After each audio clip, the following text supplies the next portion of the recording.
Una akong nakilala siguro sa paggawa ko ng scale model na remote controlled Philippine Jeepney.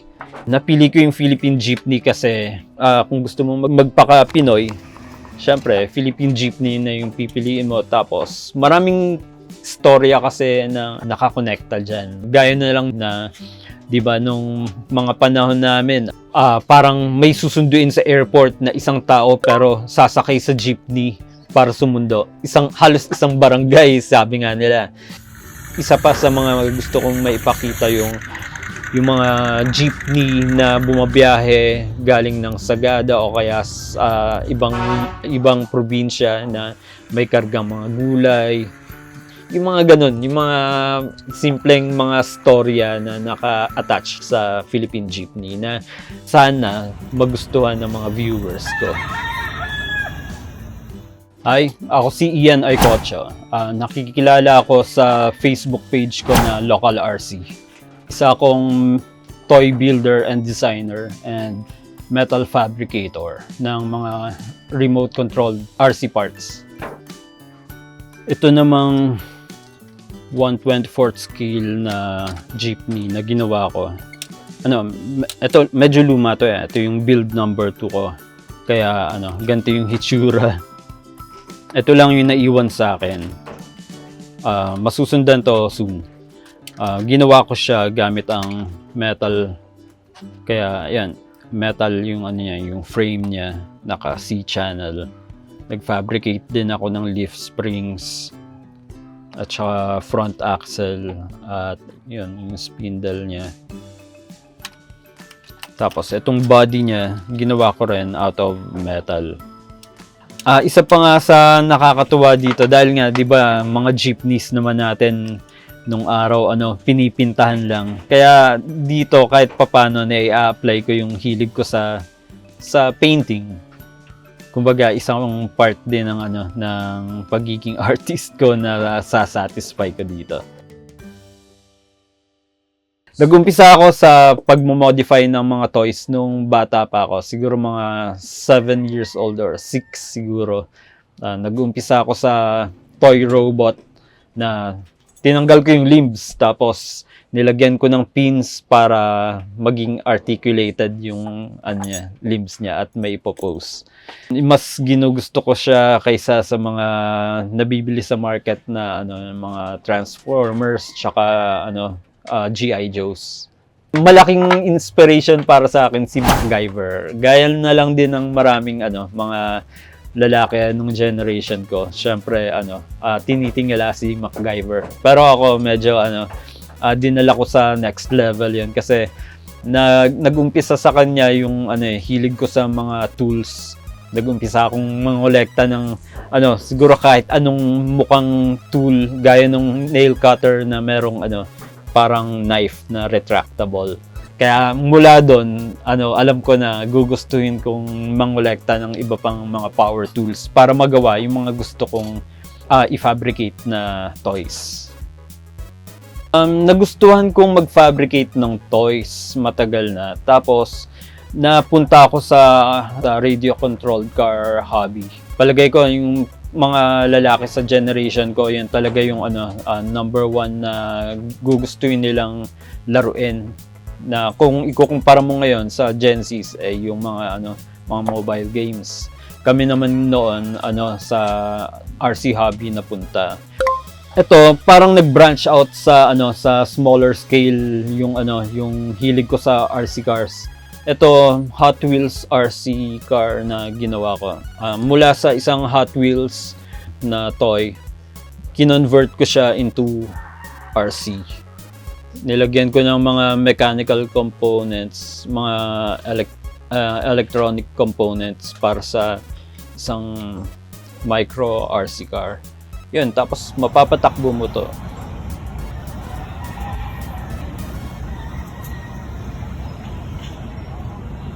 Ito yung mga Hot Wheels cars na kinonvert ko. Ito, tsaka itong isang to. Ito. Mula sa isang Hot Wheels toy, kinonvert ko siya. Ginawa ko siyang radio controlled.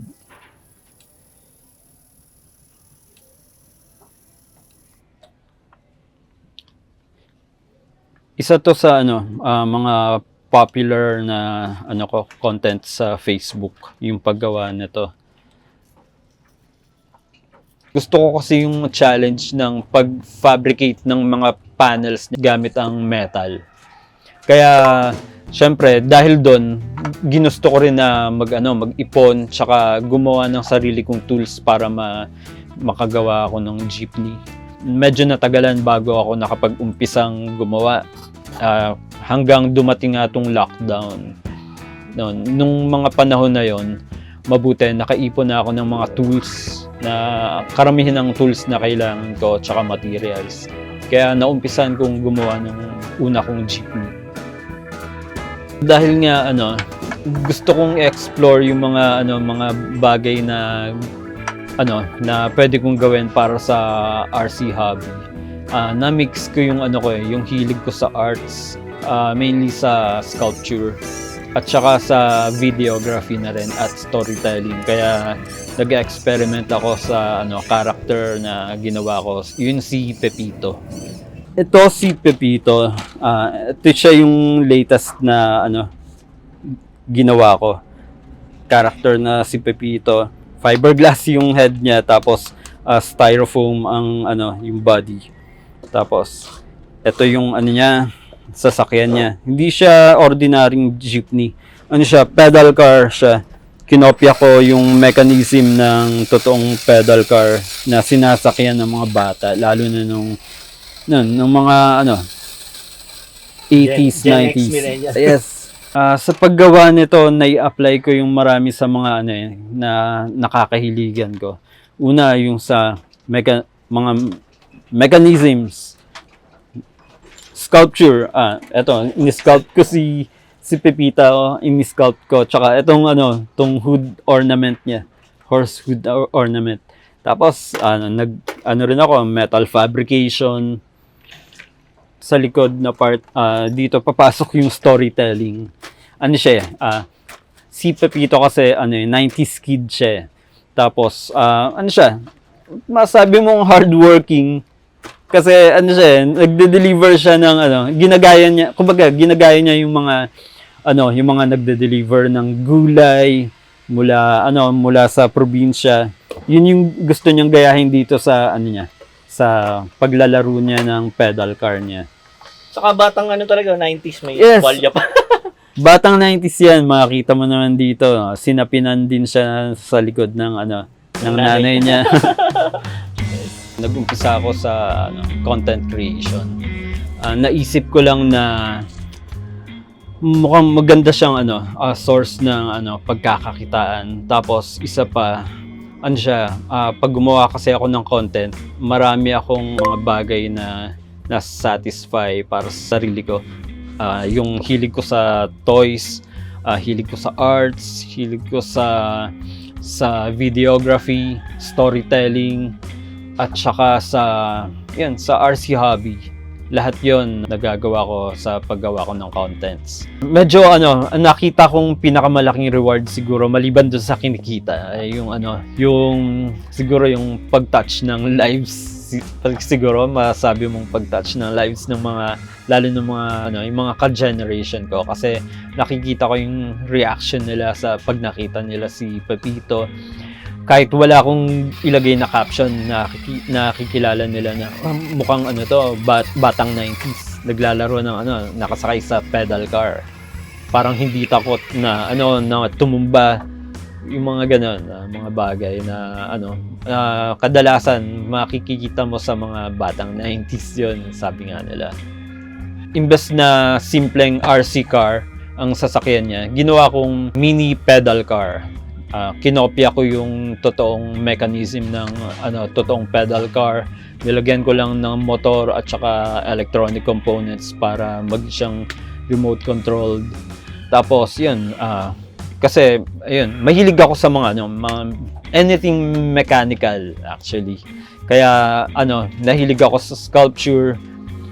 At saka dito sa paggawa ko ng pedal car ni Pepito, na palagay ko na satisfy ko yung kagustuhan ko na makagawa ng mechanical sculpture. Matagal na yun eh. Bata pa ako, gusto kong gumawa ng sculptures, pero ayoko ng static. Gusto ko mechanical. Palagay ko, etong si Pepito, unang stage to ng dream ko na yan. Mula nung bata naman kasi ako, alam ko na ganito ang kalalabasan ng makakahiligan ko. Yung pag-fabricate ng kung ano-anong parts para sa toys na meron ako. Tapos pagdating na tong mid-2000, may na-meet ako na grupo ng mga RC enthusiasts. Sila yung naging unang mga kliyente ko. Mga nagpapa-build sila ng RCs nila sa akin, nagpapa-fabricate ng mga parts, mga metal parts. Doon siguro medyo nahasa yung yung skills ko sa pag-fabricate ng metal parts. At saka syempre pinagkakitaan ko na rin kasi kaya yun. Tapos syempre na-meet ko yung mga tao, na-expose ako sa RC culture. Isa pa sa benefits kasi ng pagpasok sa RC hobby, magiging yung mga, lalo na yung mga bata, magiging mas ma-expose sa labas. Mas lalabas sila ng bahay para maglaro, mas gugustuhin nilang pumunta sa parks, mas mas maglalakad sila dahil sa habulin na yung RC car nila, mas tatakbo sila, mas hahawak sila ng mga tools, ng mga totoong tools, na kahit yung mga basic tools para magbutingting ng RC cars nila. Palagay ko pag pinasok ng mga mas maraming bata yung RC hobby, mas mapapalapit sila sa pagiging mas physically healthy kaysa magkukulong lang sila sa room nila at maglalaro sa cellphones.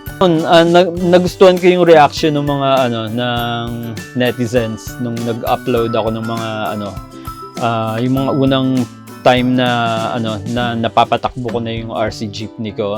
Nagustuhan ko naman yung yung reaction ng mga tao, kaya tinuloy-tuloy ko. Sa ngayon nakagawa na ako ng 4 na ganitong scale na jeepney. Maliit lang siya.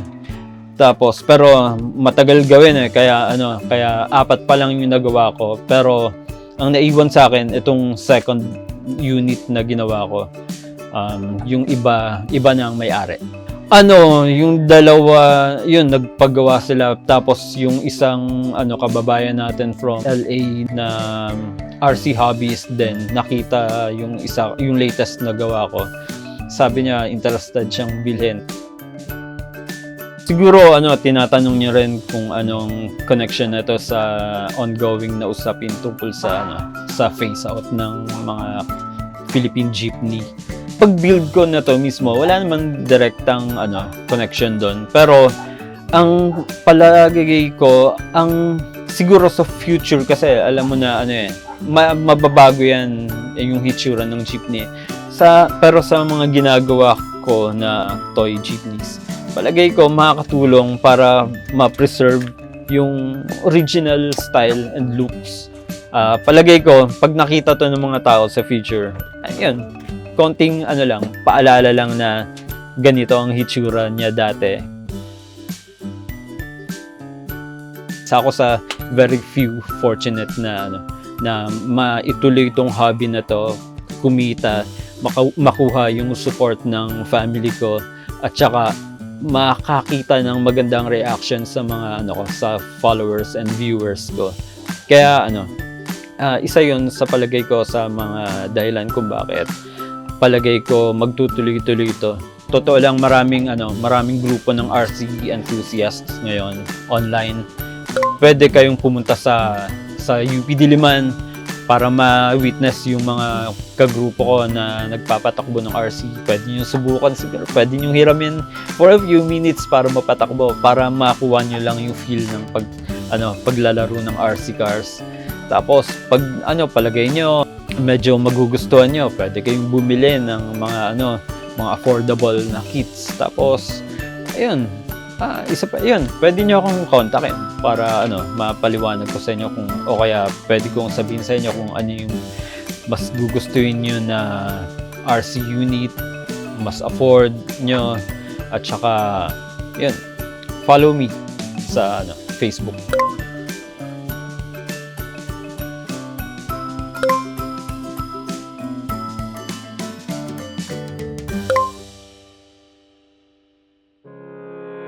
Mula sa pagsasaliksik, video shoot at editing, ang Lab City ay ginagawang aming 200% effort para ibahagi sa inyo mga inspiring contents.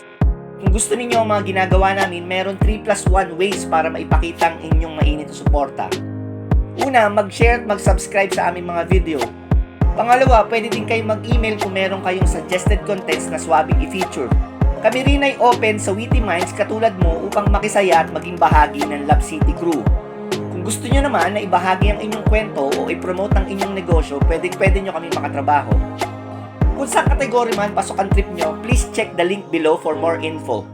Kung nais nyo sumama sa aming paglalakbay, tara kasyudad, adto ta!